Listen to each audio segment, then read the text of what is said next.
Ақтөбе көлік коммуникация және жаңа технология колледжі.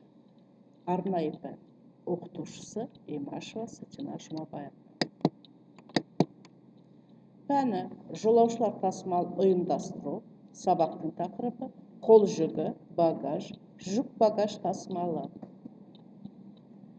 Өткен тақырыптарға шолу жасасақ, біздер станция дегеніміз не? Станция түрлерін өттік. Жол жүру құжат түрлерін өттік. Толық билеттермен жеңілдетілген, ұйымдастырылған және де жартылай билеттермен таныстық. Келесі, жолаушы вагондар. Вагонның түрлері, оның қатынас түріндегі вагонның түрі, жайлылығы, жабдықталуын. Келесі қарастырылатын тақырыптар жолаушы, қол жүгі, багаж, жүк багаж. Бүгінгі жаңа тақырыпта өтетініміз қол жүгі дегеніміздің багаж және жүк багаж рәсімдеу құжаттары. Жолаушы деген сұрақ туындауы мүмкін. Жолаушы жол жүру құжаты бар, билет. Пойызбен жол жүретін жеке тұлғаны айтамыз. Қол жүгінің негізгі шарты салмағы бойынша 36 килограммнан кем емес, әрбір қол жүру құжатына СВ вагондарындағы 50 килограммға дейінгі рұқсат берілетін мүлік. Қол жүгі түріне және орауына қарамастан, өзінің көлемі бойынша еш қиындықсыз вагонда қол жүгін орналастыру үшін қарастырылған орындарға сиятын және оңай алып жүргізілетін заттар мен нәрселер саналады.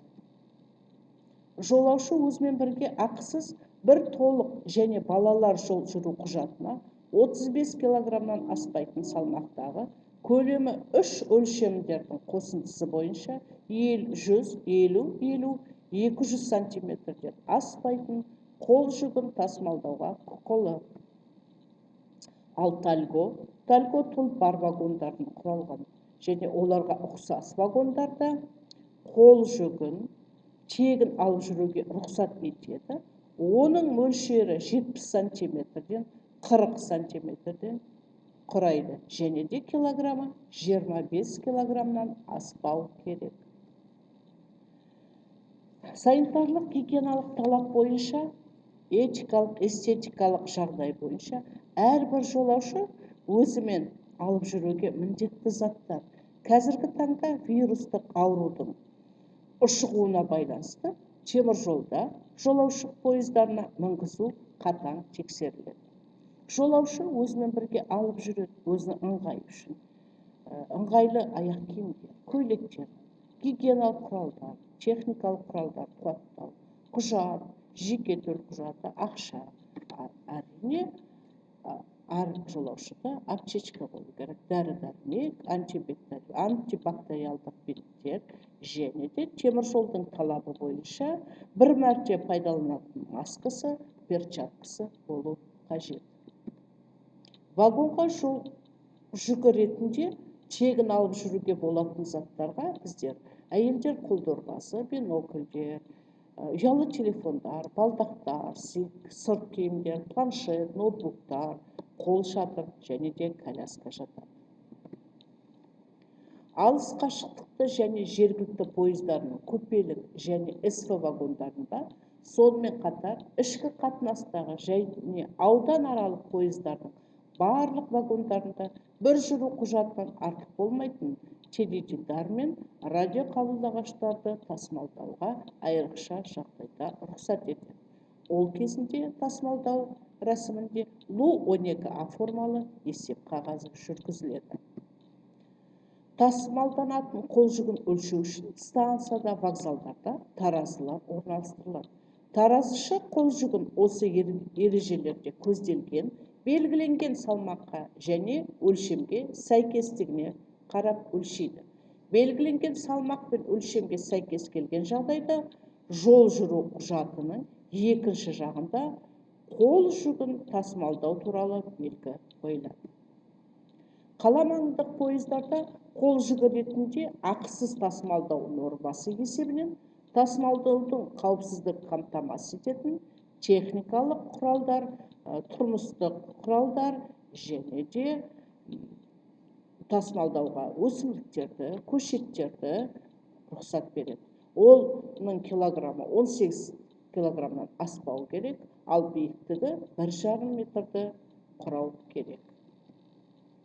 Багаж, екінші тақырып. Багаж дегеніміз не? Багажник жолаушы немесе почта пойызында жол жүру құжаты бойынша тасымалдауға қабылданған салмағы 200 килограммнан аспайтын бүлікті санаймыз. Мана суретке қарайтын болсақ, почта багаж вагоны, жүк багаж вагонының ішкі құрылысы және де багаж өнімдері, жүк өнімдерінің түрлері және де олардың оралу тізбесі көрсетілген. Тасымалдаушы жөнелтушіден багажды қабылдайды және осы операциялар үшін ашық кез келген темір жол станциясына дейін жіберуге міндетті. Багаждарға қойылатын талап тасымалдауға өздерінің өлшемдері, орауы және қасиеті бойынша багаж вагонына ешқандай қиындықсыз салынатын және орналастырылатын. Сондай-ақ жолаушылардың багажына зиян келтірмейтін заттар мен нәрселер қабылданады. Багаждың әр орны, оны тиеу, қайта тиеу және түсіру кезінде оны алып жүруге мүмкіндік беретіндей ыңғайлы немесе сондай құрылғысы болу керек.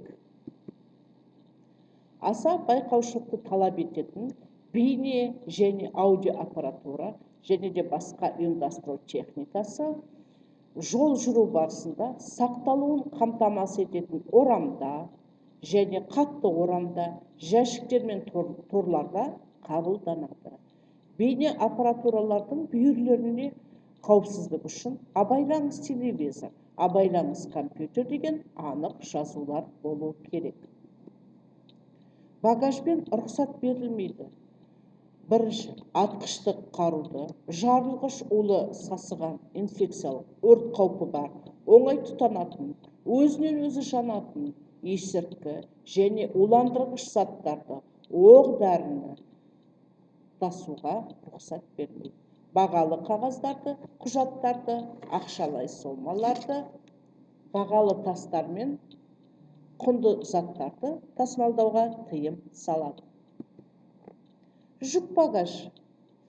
Жүк багаж салмағы 200 килограммнан жоғары, жүк багаж бөліміне жеке арыз бойынша қабылданатын жүктер. Жолаушылар пойыздары багаж вагондарының ішкі жолаушылардың багажымен толық толтырылмаған жағдайда олар жүк багажды тасымалдауға рұқсат етеді. Жеке адамдардан жүк багаж жазбаша өтініш бойынша багажды қабылдау мен беру үшін ашық станциялардан және станцияларға дейін қабылданады. Бос бөшкелер мен жәшіктер, кабельді барабандар, қалбырлар, тұғырықтар, бөлшектенген контейнерлер және де басқалары багаж вагонда орын болған кезде ғана қабылданады. Жүк багаж тасымалдауға жол жүрудің барысында оның сақталуын қамтамасыз ететін ыдыста немесе орамда қабылдайды.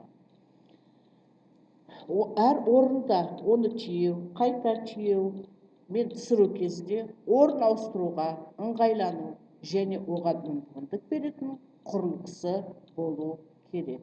Енді сіздердің алдарыңызда Ақтөбе бөлімшесінің, жол бөлімшесінің жүк қабылдау тапсырушы кассирлерінің жұмыс процесін таныс болыңыз.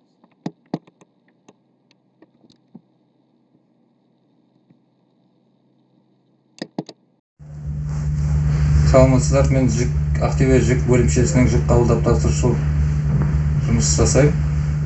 Бізде жүктерді қабылдау рәсімі кезінде бірінші жүк жіберуші келіп, заявление өтініш қағазын толтырады.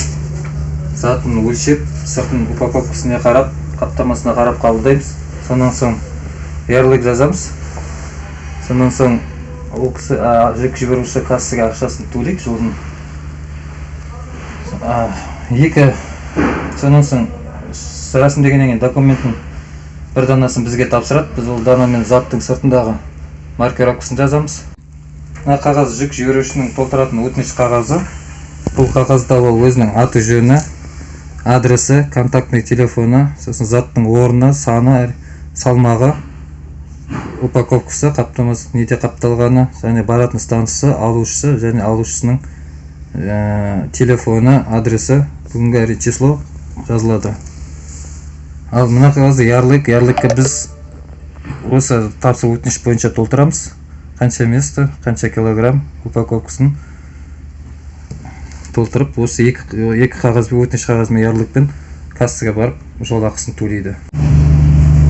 Бізде жүк бөлімшесінің ережесіне талабына сәйкес жүктерді осындай қаптамада қабылдаймыз. Әр заттың өзінің қаптамасы olur. Осындай бек маркировка жазылатын жерінде белгісі, қай жері жіберуші, алушы затты баратын жері жазылып.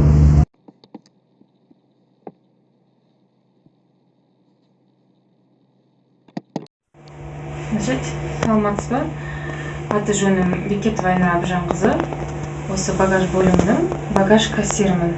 Ол, яғни Аманбаев өзі Алматыға барған жағдайда осы бланкпен по билету, поездың билетімен 50% арқылы Аманбаев алатын, жіберетінді Аманбаев болады. Яғни ол бізде Лу-12А бланкымен толтырылады, 50% скидкамен, билетпен, как положено, заты 200 килограммнан аспау керек, билетпен болған жағдайда. Ал мында грузобагажда ол неограничені зат жібере аламыз, габаритіне байланысты. Және де бізде қазіргі жағдайда енді онлайн компьютермен жұмыс істейміз. Бұл компьютермен жұмыс істегенде ручной оформление болады. Бұл трехслойный слип. Трехслойный слип бірінші бланкі бұл өзімізде қалады. Егер жұмыс істеген жағдайда ол сізде мынау болады пассажирдің бланкысы. Мынау бізде затпен бірге барады. Жүкпен бірге номерленіп, маркіленіп кетеді. Ал үшінші бланкымыз бұл отчет тапсырамын есеп бөліміне кететін бланкі. Корешок получается. Ол бізде осы ручной клад деп айталады. Егер пассажирдің заты 36 килограммнан жоғары болған жағдайда проводник алмауына несі бар, құқығы бар. Ол осы бланкпен не істейді, келеді, затын өлшейді. Егер 50 килограмм, 15-45 килограмм уже артық болса, то есть 36 килограммнан артық болған жағдайда, ол кезде ол келеді, затын өлшейді. Мында біз сол Лу-12Аға ол кісінің телевизор алып баратыр ма, телевизорын жазамыз. Және билетін, номерін, что это ручной кладь, он имеет право с собой брать деген сөз. Төлемақы неге байланысты? Арақашықтыққа, поездың категориясына, вагонға байланысты ма? Жоқ, төлемақы бұл жерде тек қана весовой, весіне байланысты. Килограммы қанша килограмм болады?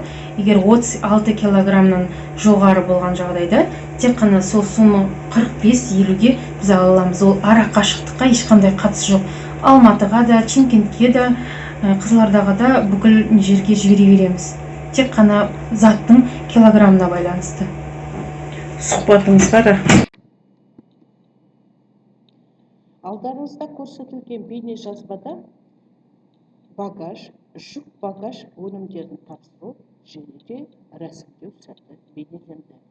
Енді біз сабағымызды қорытындылай келе, мен сіздерге сұрақ қойғым келеді. Қол жүгі дегеніміз не? Багаж, багаж дегеніміз не? Алдағы слайдты ашамыз, қараймыз, оқимыз. Оқыдыңыздар ма? Қол жүгі дегеніміз жолаушы өзімен тегін тасымалдайтын, салмағы, көлемі нормадан аспайтын мүлік. Дұрыс па? Екінші багаж. Багаж дегеніміз 200 килограммға дейінгі өнімді багаж деп атаймыз. Ал жүк багаж 200 килограммнан жоғары жүк бөлімшесіне әкеліп тапсырылатын өнімдерді жүк багаж деп атаймыз.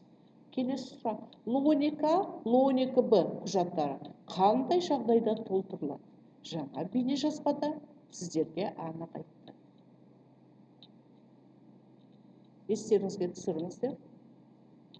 Ендеше Л12А дегеніміз багаж на руках дейді. Егерде жолаушының 36 килограммнан жоғары өнімі болса, онда жүк бөлімшесіне келіп өлшеді, артық өлшемге төлеп, Л12 квитанциясы беріледі. Үйге тапсырма. Жолаушы қол жүгін багаж және жүк багаж тасымалдау ережесін оқимыз, қараймыз. Тыңдағандарыңызға көп рахмет. Келесі кездескенше сау, саламатта болыңыздар.